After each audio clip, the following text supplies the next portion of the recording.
우리는 성경을 통해 하나님의 성품과 속성을 반영한 다양한 하나님의 이름들을 발견하게 됩니다. 치료하시는 하나님, 또 승리의 하나님, 평강의 하나님, 목자 되신 하나님, 하나님의 이 독특한 성품을 부각시키기 위한 다양한 이름들을 마주하게 됩니다. 그 중에서도 우리에게 가장 익숙한 하나님의 이름이 바로 준비하신 하나님, 예비하시는 하나님이란 뜻의 여호와 이레가 아닐까 생각을 합니다. 왜냐하면 여호와 이레 하나님만큼 한치 앞을 모르며 불안한 마음을 안고 살아가야만 하는 모든 인생들에게 위로가 되는 메시지는 없기 때문에 그렇습니다. 특별히 청년들에게는 더할 나위 없는 복음의 소식이죠. 취업에 대한 불확실성, 진로와 미래에 대한 어떤 두려움, 또 어떤 만남에 대한 갈망함, 이 모든 것을 한 큐에 날려버릴 수 있는 강력한 지원군이 바로 여호와 이레의 하나님이기 때문에 그렇습니다. 네, 맞습니다.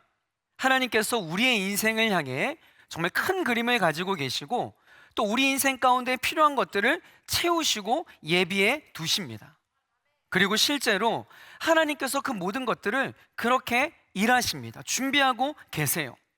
그런데 여러분, 한번 가만히 생각해 보십시오.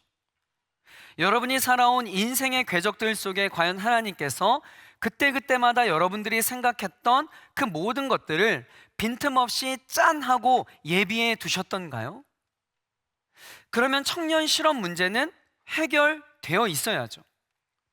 연애와 결혼의 문제로 낙심하는 청년들이 있어서는 안 되죠. 무슨 말입니까? 그동안 우리가 여호와 이레에 대해서 너무나도 협소하고 단편적인 이해를 하고 있었다라는 것을 제가 말씀드리는 것입니다. 청년 여러분, 또 사랑하는 성도 여러분, 여호와 이레를 단순하게 하나님이 우리 삶 속에 필요한 어떤 것을 준비해 두셨다라고 하는 이 좁은 개념으로만 이해해서는 안 됩니다. 적어도 오늘 본문인 아브라함이 아들 이삭을 번제로 드리는 상황 가운데서 나온 이 여호와 이레는 예수 그리스도와 연결하여 이해하셔야만 합니다. 왜냐하면 오늘의 본문은요, 놀랍게도 이 구약의 본문은 신약의 예수 그리스도를 향해 있기 때문에 그렇습니다. 그래서 저와 여러분은 오늘 우리에게도 어쩌면 너무나도 익숙한 본문이지만 이 본문을 좀 낯설게 대하면서 특별히 예수 그리스도라고 하는 렌즈를 통하여서 이 본문을 다시금 재조명을 해보려고 합니다. 그러할 때 이 여호와 이레에 감추어진 우리 인생을 향한 하나님의 본질적이고도 광의적인 예비하심에 대한 성경적 개념을 이해할 수 있을 것입니다. 자, 그럼 오늘 본문 속으로 한번 들어가 봅시다. 자, 1절 말씀인데요, 함께 읽습니다. 시작. 그 이후에 하나님이 아브라함을 시험하시려고 그를 부르시되 아브라함아 하시니 그가 이르되 내가 여기 있나이다. 아멘. 자, 여기에서 오늘 본문을 해석하는 데 있어 아주 결정적인 단서를 발견하게 됩니다. 하나님께서 아브라함을 부르신 이유와 목적이 정확하게 드러나고 있는데 하나님이 아브라함을 시험하시려고 부르셨다라는 거죠.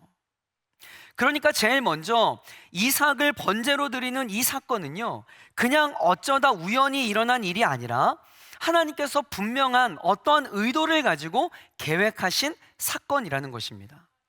여러분, 그 의도가 무엇이에요? 아브라함을 시험하시기 위함이었다라는 겁니다. 여러분, 하나님은요, 믿음의 사람들을 반드시 시험하십니다. 이 시험을 통해 하나님은 믿음의 사람들이 당신을 진정으로 경외하는지 알아보고 또 입증하고 증명하십니다. 그리고 그 과정을 통해 하나님의 사람들은 그 믿음이 더욱 견고해지고 단련되어지는 것이죠. 그래서 야고보 기자는요, 이렇게 이야기를 합니다. 야고보서 1장 3절에 보니까 이는 너희 믿음의 시련이 인내를 만들어내는 줄 너희가 알미라. 믿음의 사람들을 향한 하나님의 시험을 뭐라고 이야기하고 있냐면 테스트라고 표현하고 있는 거예요. 그런데 여러분, 성경에 보면 또 다른 종류의 시험이 있습니다. 겉으로 나타나는 현상만 볼 때에는 모든 시험이 다 동일한 것처럼 보일지 모르지만 성격이 완전히 다른 또 하나의 시험이 등장을 합니다. 그것은 바로 사탄이 주는 시험이에요. 성경에서는 이 시험을 템테이션, 즉 유혹이라고 부릅니다. 사탄이 주는 시험은요, 육신의 정욕과 안목의 정욕과 이생의 자랑으로 사람들을 유혹하여서 어떻게 하면 하나님으로부터 하나님의 사람들을 멀어지게 하는데 그 목적이 있습니다. 하나님이 주시는 시험과 정반대의 성격인 것이죠. 다시 말해, 사탄은 우리의 믿음을 빼앗기 위해 시험하지만 하나님은 우리의 믿음을 오히려 더 강하게 하기 위해 시험하십니다. 그래서 결국 하나님의 사람들을 인내와 성숙의 자리로 초청하시는 것이죠. 여러분, 명심하십시오. 여러분은 지금도 이 두 가지의 시험을 모두 당하며 살아가고 있을 것입니다. 사탄은 이 시대의 청년들을 향해 계속해서 하나님으로부터 분리되도록 다양한 방법들을 동원하여서 유혹을 합니다. 특별히 리차드 포스터 교수가 이야기하는 것처럼 돈과 섹스와 권력이라는 것으로 청년들의 인생을 그냥 뒤휘젓는 것이죠. 그러나 인격적인 하나님은 그 사람의 믿음의 분량에 따라, 그리고 그 사람의 기질과 성향에 따라 맞춤형으로 시험을 진행해 나가십니다. 자, 이 방법론적인 것은 다르다 할지라도 이 두 가지 시험에서의 공통점이 있습니다. 그것은 무엇이냐면 이 두 가지 시험 모두 다 반드시 극복하고 이겨야 된다는 거예요. 여러분, 사탄의 시험을 어떻게 이길 수 있을까요? 사탄이 시험할 만한 요인을 자신의 삶에서 제거하는 겁니다. 요셉이 유혹의 자리에서 자신을 분리했던 것처럼 아예 애초부터 그런 환경을 피해야 되는 거예요. 그런 후에 하나님의 말씀으로 승리해야 하는 것입니다. 그러나 여러분, 하나님의 시험의 방법은요, 접근 방법이 달라요. 하나님의 시험에서 승리하는 비결은요, 정면 승부입니다. 하나님의 시험에 순종으로 정면 돌파하는 거예요. 모른 척 한다거나 도망간다거나 해서 이게 해결될 일이 아닙니다. 순종하기로 결단하는 거예요. 순종하기로 거룩한 결심을 하는 것입니다. 내 영혼을 향해 순종의 선언을 외치는 거예요. 여러분, 그래야 하나님의 시험에서 이길 수 있는 겁니다. 아브라함이 그러했어요. 여러분, 그래서인지 하나님께서 아브라함을 부르셨을 때 순종 선언을 한 아브라함은요, 즉각적으로 무엇이라고 반응하냐면 1절 하반절에요. 함께 읽습니다. 시작. 아브라함 하시니 그가 이르되 내가 여기 있나이다. 지체하지 않았어요. 여러 가지 조건을 생각하며 주판안을 튕기며 밀당하지 않았습니다. 이러한 하나님과 아브라함의 대화는 창세기 3장에 나오는 하나님과 아담의 대화를 생각나게 합니다. 하나님이 금하신 선악과를 먹은 후에 하나님께서 아담을 부릅니다. 그러자 아담이 무엇이라고 답변하냐면 창세기 3장 9절 10절인데요. 함께 읽겠습니다. 시작. 여호와 하나님이 아담을 부르시며 그에게 이르시되 내가 어디 있느냐? 이르되 내가 동산에서 하나님의 소리를 듣고 내가 벗었으므로 두려워하여 숨었나이다. 여러분, 하나님이 아브라함을 불렀을 때 그 반응과 하나님이 아담을 불렀을 때 그 반응, 여러분 확실하게 비교되지 않습니까? 하나님의 말씀에 불순종한 아담과 하나님의 말씀에 순종하기로 결심한 아브라함의 모습이 정확하게 대조되고 있습니다. 여러분, 무엇이 건강한 영적 상태입니까?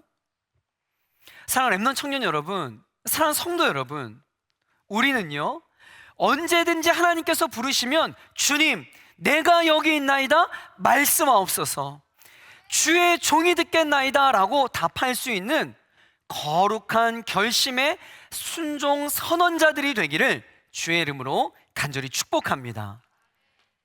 이렇게 아브라함을 시험하시기 위해 부르신 하나님께서 이 상상치도 못한 충격적인 제안을 하십니다. 자, 2절 말씀인데요, 함께 읽겠습니다. 시작. 여호와께서 이르시되 내 아들 내 사랑하는 독자 이삭을 데리고 모리아 땅으로 가서 내가 내게 알려준 한 산 거기서 그를 번제로 드리라. 도대체 이게 무슨 말이지? 누구를 데리고 뭘 하라고? 내 아들 이삭을 번제로 드리라고? 각을 떠서 내장을 발라내고 불에 태워드리는 제사인 그 번제를 드리라고? 이건 또 무슨 말씀이시지? 혼란스러웠을 거예요. 어려운 전문 용어가 사용되지 않았음에도 불구하고 아브라함은 이 하나님의 말씀을 해석하는데 꽤나 많은 시간이 필요했을지도 모르겠습니다. 그와 동시에 아브라함은 자신의 인생이요 주마등처럼 스쳐 지나갔을 거예요. 아브라함이 고향과 친척과 아버지의 집을 떠나 가나안 땅으로 나아갔던 일부터 시작하여서 기근을 피하여 애굽 땅으로 가서 겪었던 일, 조카 롯 사이에 있었던 일, 하나님과 언약을 맺었던 일, 사라가 이삭을 낳았던 일 등등 지난 세월들이 영화 필름 돌아가듯 생생하게 떠올랐을 것입니다. 그러면서 아브라함은 한 가지의 결론을 얻게 되고 그 영적 원리를 자신의 심장에 새기게 됩니다. 그렇구나. 하나님의 약속은 반드시 실현되는구나. 하나님의 말씀에 순종함이 인생의 해답이구나. 하나님께서 내 인생을 인도하시는구나. 비록 지금 당장 하나님의 말씀이 정말 이해할 수 없고 또 왜 이렇게까지 하시는지 도무지 알 수 없지만 아브라함의 지나온 인생을 통해 아브라함은요 믿는 구석이 생겼던 거예요. 하나님은 옳습니다. 하나님은 신실하십니다. 하나님의 방법이 맞습니다 라고 아브라함은 결론을 내렸던 것입니다. 사랑하는 청년 여러분, 우리에게 필요한 것이 이거예요. 청년의 때, 또 여러분 인생의 때 하나님의 말씀이 여러분 인생 가운데 현실화되는 수많은 간증들이 넘쳐나길 축복합니다. 그리고 그것이 여러분의 영적인 자양분이 되어서 또 여러분의 영적인 근육이 되어서 순종의 이야기를 써내려가는 히스토리 메이커가 되길 주의 이름으로 축복합니다. 자, 그래서인지 여러분 3절의 말씀을 보세요. 아브라함이 아침에 일찍 일어나 나귀 안장을 지우고 두 종과 그의 아들 이삭을 데리고 번제에 쓸 나무를 쪼개어 가지고 떠나 하나님이 자기에게 일러준 곳으로 가더니 라고 이야기하고 있습니다. 순종이 정답이다라는 결론을 내린 아브라함은요 지체할 이유가 없었습니다. 그래서 고민할 것 없이 다음날 아침 일찍 이삭과 함께 길을 떠납니다.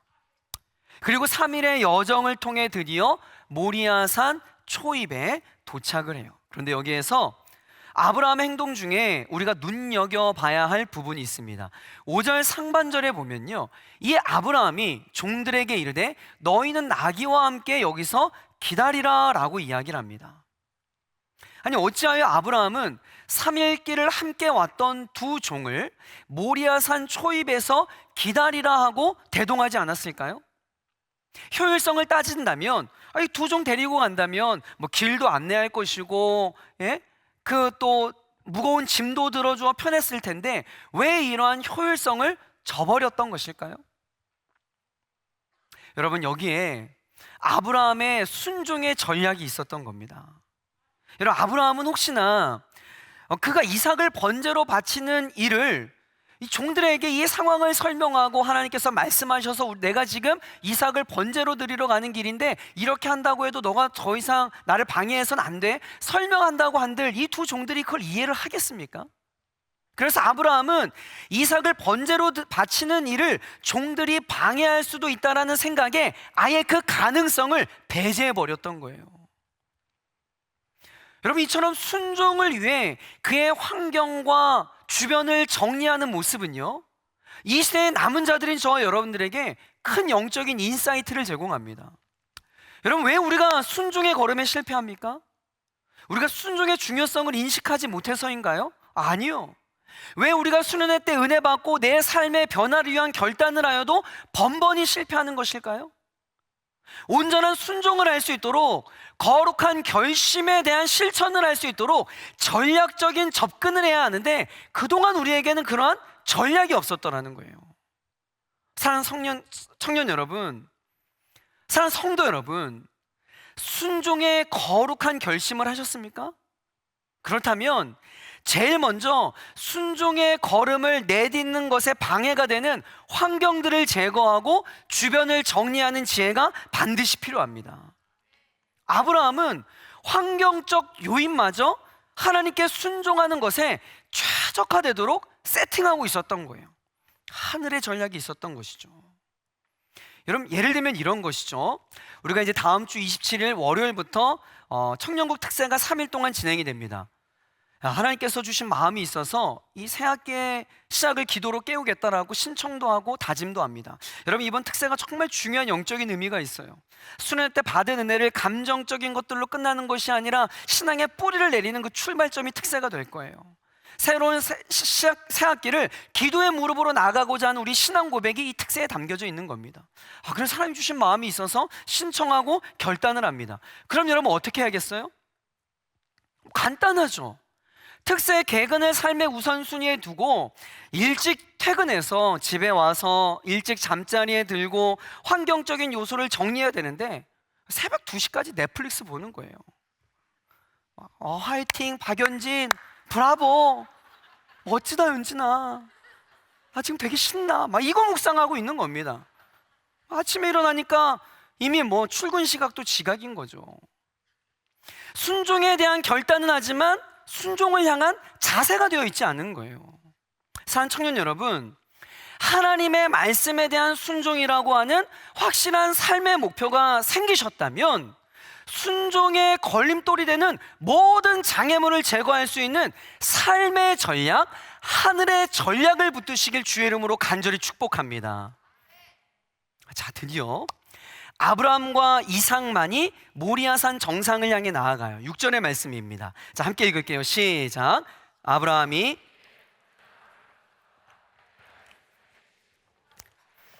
칼을 손에 들고 두 사람이 동행하더니, 자, 여러분, 여기서부터 우리는 이 본문을 조심스럽게 예수 그리스도의 렌즈로 바라봐야 합니다.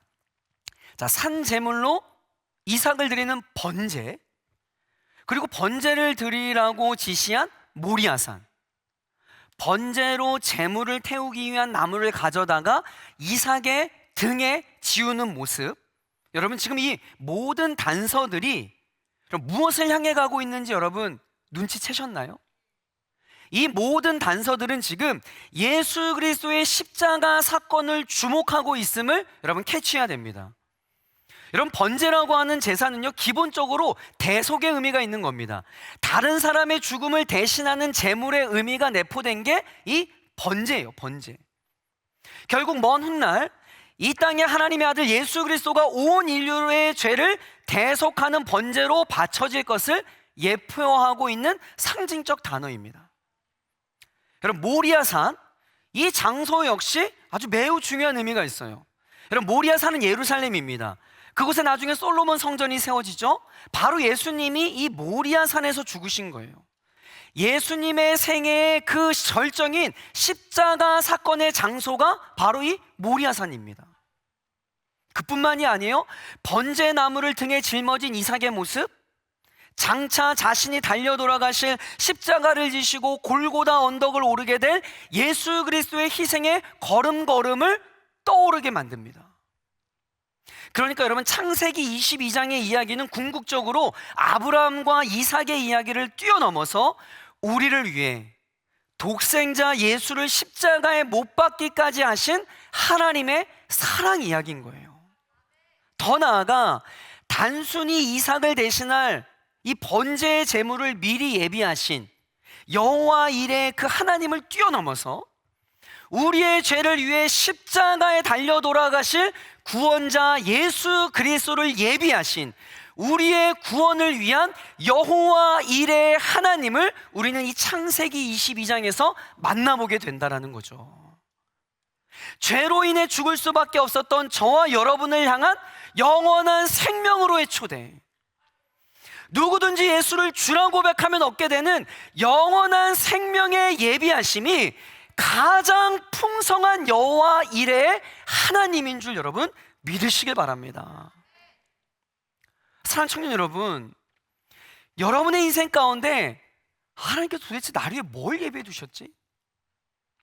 뭘 준비하셨다라는 거야? 나의 부족한 부분을 어떤 식으로 공급하고 계시는지 전혀 느낄 수 없다고 실망하는 청년들 있을 겁니다.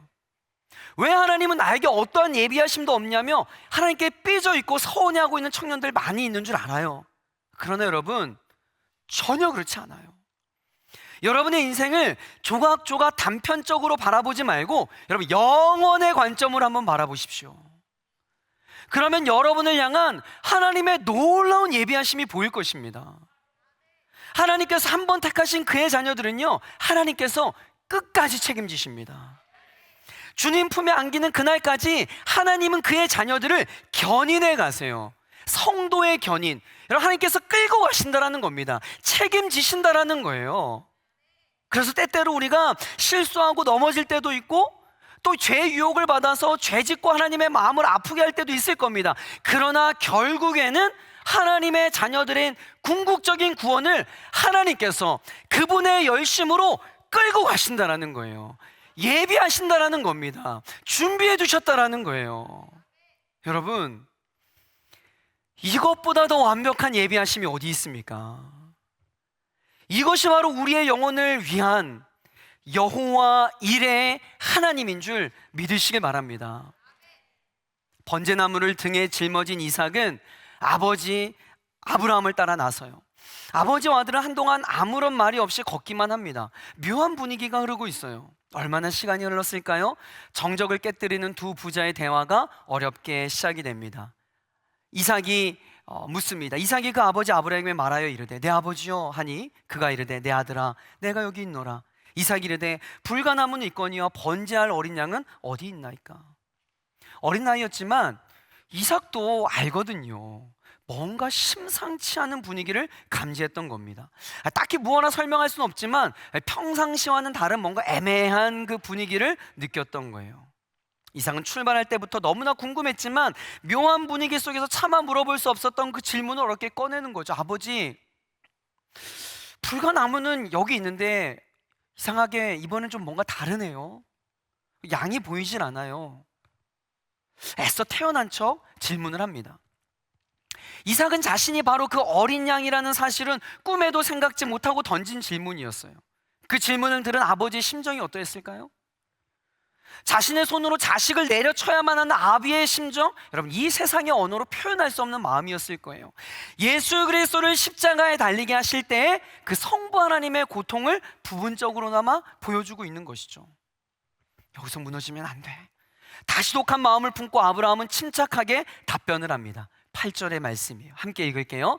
아브라함이 이르되 내 아들아 번제할 어린 양은 하나님이 자기를 위하여 친히 준비하시리라 하고 두 사람이 함께 나아가서. 여러분 이삭의 입장에서는 너무나도 모호한 답변입니다. 이해가 되지 않는 답변이에요. 약간 좀 뭔가 으스스하고 무섭습니다. 그러나 아브라함은 확신하고 있었어요. 여기에서 준비하다라고 번역된 히브리어 단어가 이르해라고 하는 단어인데 오늘 설교의 제목이기도 하고 아래 14절에 나오는 여러분이 잘 알고 있는 여호와 이레의 바로 그 단어입니다.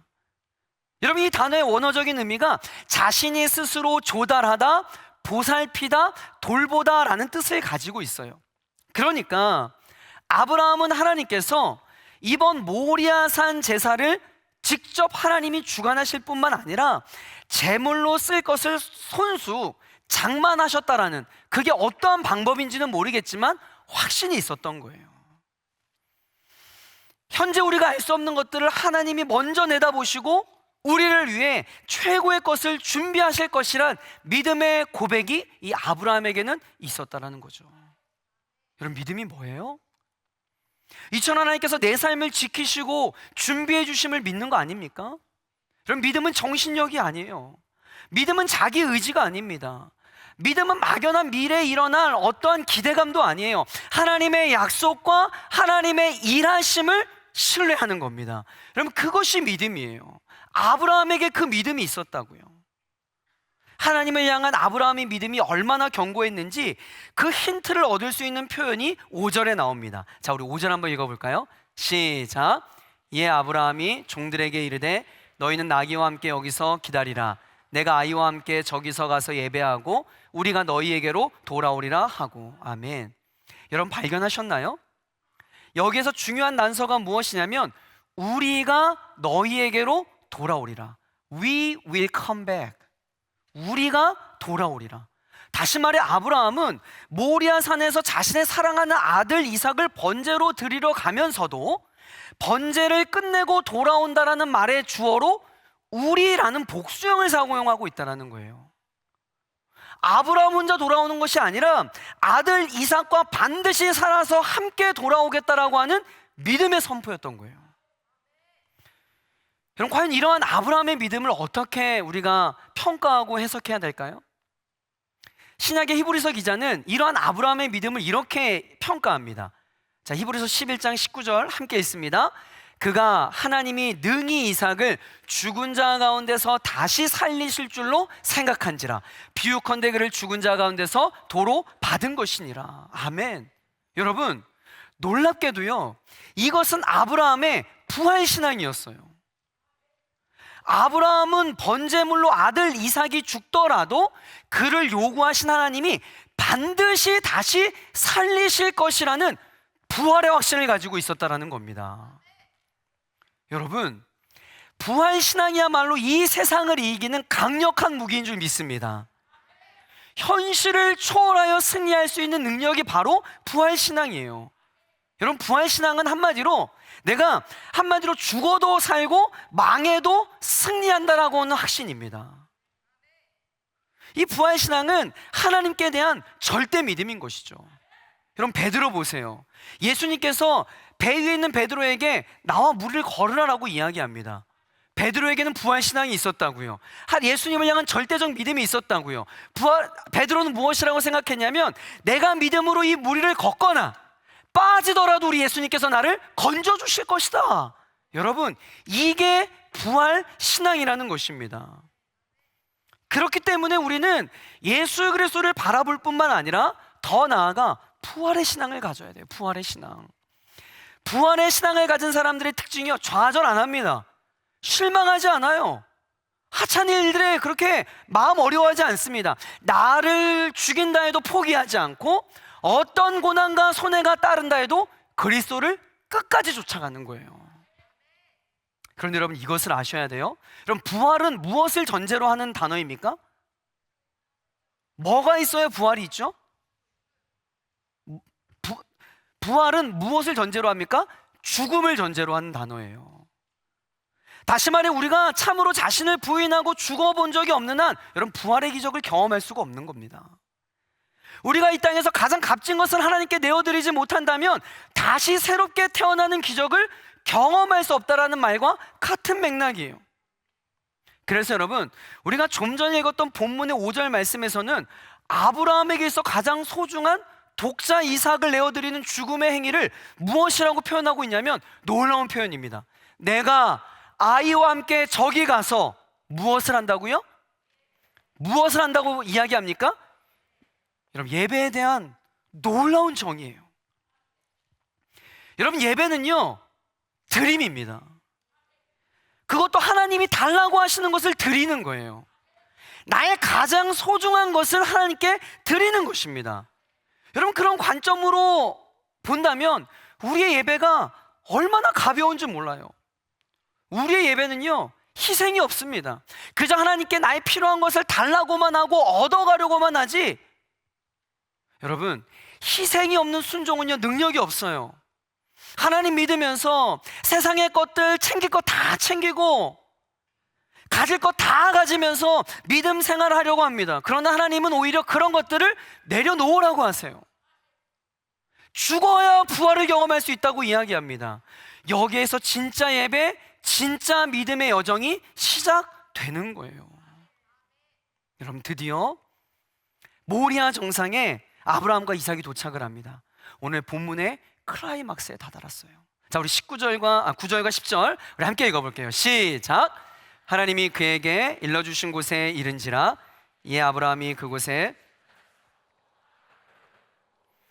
이삭을 결박하여 제단 나무 위에 놓고 손을 내밀어 칼을 잡고 그 아들을 잡으려 하니. 아멘.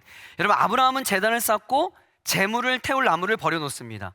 그리고 평소 때라면 준비해 두었던 양을 잡아다가 제단 위에 올려놓아야 할 타이밍인데 갑자기 아브라함이 이삭을 결박을 해요. 여러분, 결박이라는 것은 희생 제물에 내 사지를 묶는다는 의미입니다. 여러분, 한번 상상해 보세요. 품에 안아도 아까운 그 아들, 그 심정이 어떻겠냐고요. 놀라운 것은요, 이삭의 반응이 더 놀라워요. 여러분, 당시 이삭은요, 혈기가 왕성한 청소년 혹은 이른 나이의 청년이었을 것이라고요. 그에 반해 아브라함은요, 100세를 훨씬 넘긴 노인이에요. 여러분, 100세 넘은 노인이 결박한다고 그 청소년이 결박 당합니까? 아니, 그냥 애 왜 이러세요 아버지 이러고 확 밀처럼 어이쿠야 이렇게 떨어지겠죠. 무슨 얘기예요? 이삭이 협조했다라는 거예요. 이삭이 아버지의 결박을 거역지 않고 순순히 받아들였다라는 거예요. 여러분, 뭐가 떠오르나요? 이삭의 침묵 순종? 여러분, 떠오르는 거 없으세요? 하나님의 뜻을 조차 묵묵히 십자가를 지시는 예수 그리스도의 십자가 사건을 향해 이 모든 것들이 나아가고 있는 겁니다. 이사야 53장 7절에 이렇게 이야기합니다. 함께 읽습니다. 그가 곤욕을 당하여 괴로울 때에도 그의 입을 열지 아니하였으며 마치 도수장으로 끌려가는 어린 양과 털 깎는 자 앞에서 잠잠한 양같이 그의 입을 열지 아니하였도다. 아멘. 그러니까 오늘 본문에서 이삭은 신약의 예수 그리스도를 예표하고 있는 인물입니다. 서두에 말씀드렸던 오늘 본문을 예수 그리스도의 관점으로 해석해야 한다는 것이 바로 이러한 의미인 거예요. 자, 이제 아브라함이 깊은 숨을 들이쉬고 이삭을 내리치려고 칼을 치켜듭니다. 다시 말씀드리지만 하는 척만 한 게 아니에요. 순종하는 흉내 낸 것이 아닙니다. 그때 다급하게 천사가 아브라함의 이름을 부릅니다. 그리고 사랑하는 아들을 아끼지 않고 하나님께 제물로 바치려 했던 아브라함의 아름다운 순종을 인정하셨던 거예요. 하나님께서 원하셨던 믿음이 바로 이것이었습니다. 그런데 여러분, 이렇게 스토리가 끝나지 않죠. 번제에 쓸 제물이 어디 있냐 물었던 이삭의 질문에 대한 답변으로 아브라함은 하나님이 자기를 위하여 친히 준비하실 것이라고 하셨는데, 실제로 하나님은 이삭 대신에 번제물로 쓰실 순양을 미리 준비하셨던 거예요. 바로 여기에서 여호와께서 준비하신다라고 하는 뜻의 여호와 이레라고 하는 말이 나온 것입니다. 그리고 더 나아가서 우리는 신약에서 하나님이 준비하신 순양, 이삭 대신 죽임을 당한 순양을 만나게 되죠. 그 순양은 바로 예수 그리스도이십니다. 하나님이 우리의 구원을 위해 독생자 예수, 어린 양 예수 그리스도를 십자가에 준비시키신 것입니다. 여러분, 아멘이십니까? 여러분, 이것이 진짜 우리가 이 땅에 경험하는 여호와 이레 하나님인 줄 믿습니다. 여러분, 말씀을 좀 정리해 볼게요. 사랑하는 청년 여러분, 사랑하는 성도 여러분, 많은 청년들이요, 하나님께서 우리 인생을 위해 준비해 두신 은혜의 산물들을 맛보지 못할 때가 많이 있어요. 왜 그럴까요? 내 인생에서 소중하다 여기는 것들을 하나님께 내어드리지 않기 때문입니다. 하나님은요, 지금도 우리들에게 요구하세요. 너의 시간을 나를 위해서 써줄 수 없겠니? 너의 젊음과 너의 열정을 나를 위해서 사용해 줄 수 없겠니? 너의 은사와 너의 달란트를 하나님 나라를 위해 사용하면 안 되겠니? 우리가 가지고 있는 것들을 번제물로 요구하신다고요. 그러면 우리는 정말 그것들을 제단 위에 우리 손에 칼을 쥐고 내리칠 수 있는 순종의 자리까지 나아가야 되는데 우리가 그러지 못한다라는 거예요. 여러분, 오해하지 마세요. 하나님은 여러분의 것을 빼앗기 위해 달라는 분이 아니십니다. 여러분에게 더하여 주시기 위해 달라 하시는 거예요. 영원한 생명을 주시기 위해 죽으라고 말씀하시는 겁니다. 하나님께 이처럼 온전한 내어드림에 참된 예배의 경험이 없으니 우리 인생의 기적을 경험할 수가 없는 것이죠. 사랑하는 성도 여러분, 하나님을 신뢰하십시오. 청년의 때에 그 하나님을 온전히 경험하십시오. 하나님께서 여러분 인생에 미리 준비하신 은혜의 산물들이 분명히 있습니다.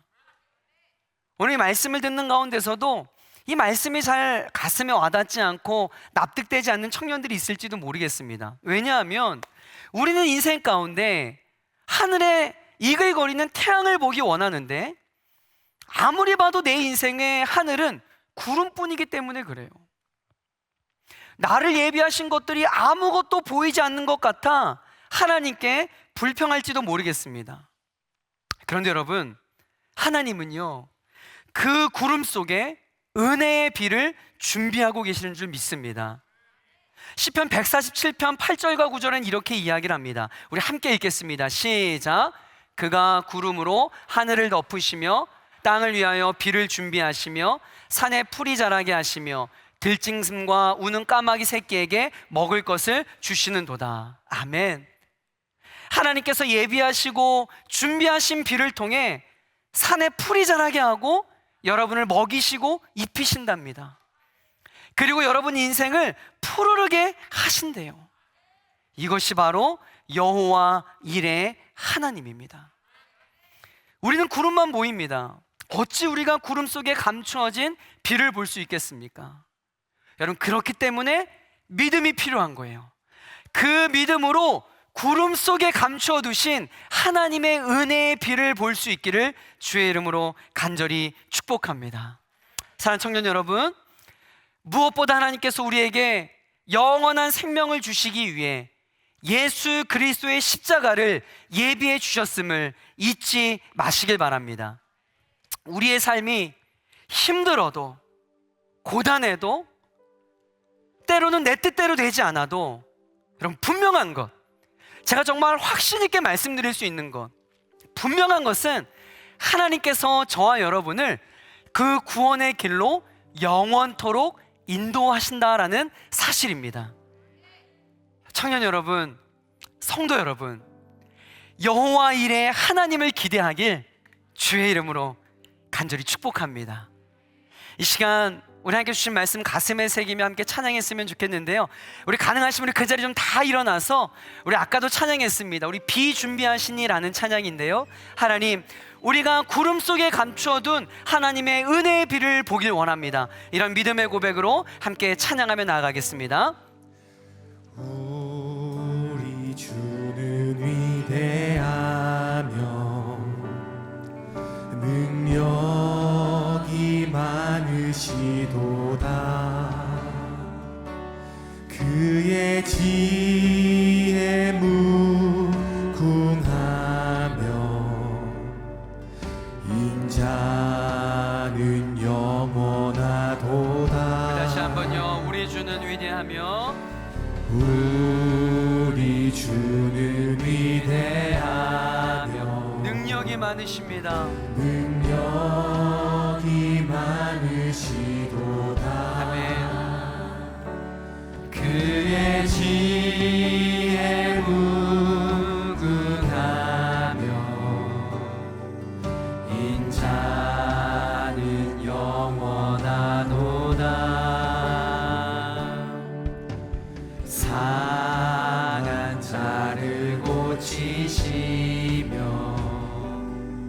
상처를 싸매시도다.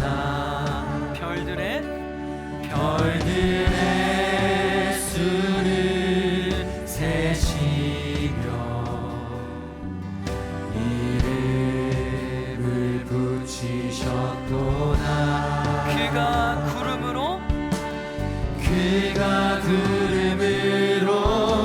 하늘을 덮으시며 땅을 위하여 비 준비하시니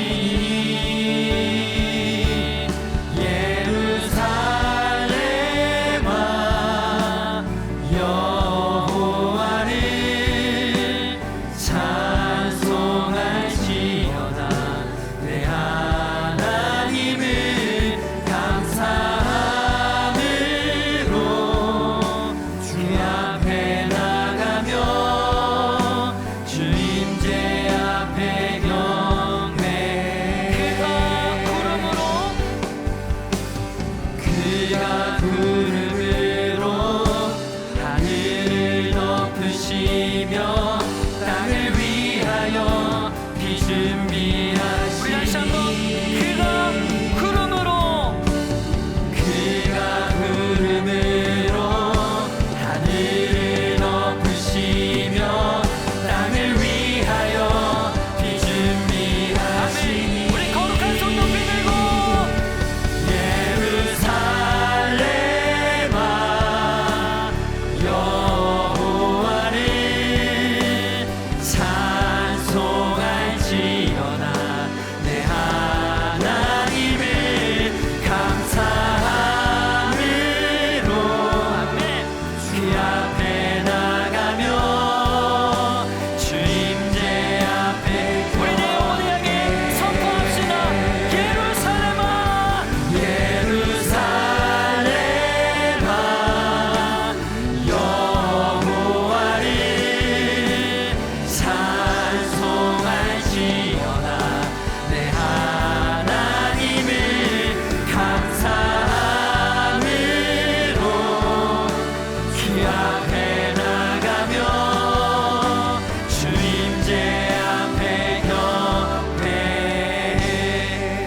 주신 말씀 가슴에 새기며 함께 기도했으면 좋겠습니다. 여러분, 분명한 것은 하나님께서는 여호와 이레 하나님, 여러분의 인생 가운데 예비하시고 준비하시는 하나님인 줄 믿으시길 바랍니다. 그런데 왜 우리가 우리 인생 가운데 그런 하나님의 예비하심을 경험하지 못하는 것일까요? 내어드리지 않기 때문에 그렇습니다. 하나님께 그 모든 것들을 내어드리고 하나님께 내 인생을 맡겨드릴 수 있는 부활신앙으로 무장한 그 믿음의 견고함이 우리에게 결여되어 있기 때문에 하나님의 예비하심이 있음에도 불구하고 우리가 그것들을 보지 못하는 것이죠. 여러분, 우리는 오늘 말씀을 통하여 예배에 대한 놀라운 새로운 정의를 발견하였습니다. 여러분, 예배는 취하는 것이 아니라 내어드리는 것입니다. 하나님께 내어드리십시오. 하나님께서 여러분의 인생 가운데 크고 놀라운 비밀을 알려주실 것입니다. 그 예비하심을 여러분의 눈으로 목도하실 것입니다. 여러분, 그리고 더 나아가서 하나님께서 죄로 죽을 수밖에 없던 저와 여러분을 위해 십자가의 예수 그리스도를 예비하셨음을 여러분 바라보시길 바랍니다. 영원의 관점으로 여러분의 인생을 재해석하시길 바랍니다. 하나님의 돕는 손길이, 하나님의 예비하심의 손길이 여러분의 인생을 이끌고 있습니다. 이 시간 기도할 때 하나님, 나의 것을 내어드릴 수 있는 온전한 순종의 결단을 할 수 있도록 더하여 주시고, 아버지, 내어드림의 온전한 예배자가 될 수 있도록 역사하여 주시옵소서. 저에게 부활신앙을 더하여 주시고, 하나님께서 예비하신 그 놀라운 은혜의 산물들을 볼 수 있는 영적인 시야를 허락하여 주시옵소서. 우리 시간 거룩한 두 손 높이 들고 우리 주님의 이름 한번 부르짖고 기도합니다. 주여!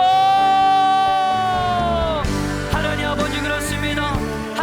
하나님께서 우리의 인생을 향한 놀라운 예비하심의 그 은혜들을 우리가 목도하며 나아갑니다.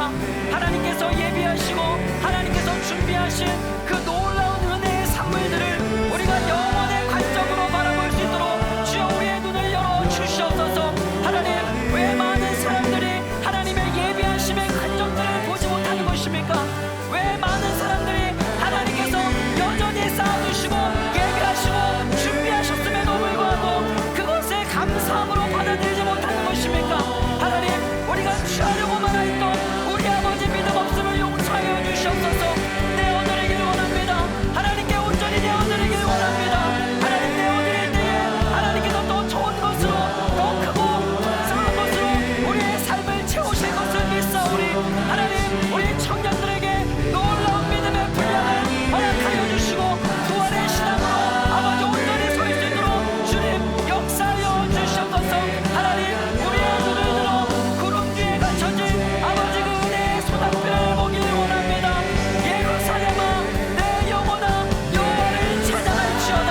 하나님, 우리 모든 믿음의 청년들 아버지 하나님 현실 한번 되지 않도록 도와주시고, 여호와 하나님 그 은혜의 소낙비를 볼 수 있는 믿음의 청년들이 되어줄 수 있도록 주님 역사하여 주시옵소서. 이들을 세상으로 파송합니다. 이번 한 주간 각자의 자리에서 승리하는 놀라운 믿음의 청년들이 되어줄 수 있도록 주님 역사하여 주시옵소서. 이젠 우리 주 예수 그리스도의 은혜와 하나님의 무한하신 사랑과 성령의 인도하심이 오늘 말씀을 통하여 구름 뒤에 은혜의 소낙비를 준비하고 계신 그 여호와 하나님을 온전히 신뢰하며 나의 것을 내어드려 하나님의 예비하심을 맛보기를 결단하는 사랑하는 모든 청년들과 사랑하는 우리네 모든 성도님들 머리 위에 지금부터 영원토록 함께 있기를 간절히 축원하옵나이다. 아멘.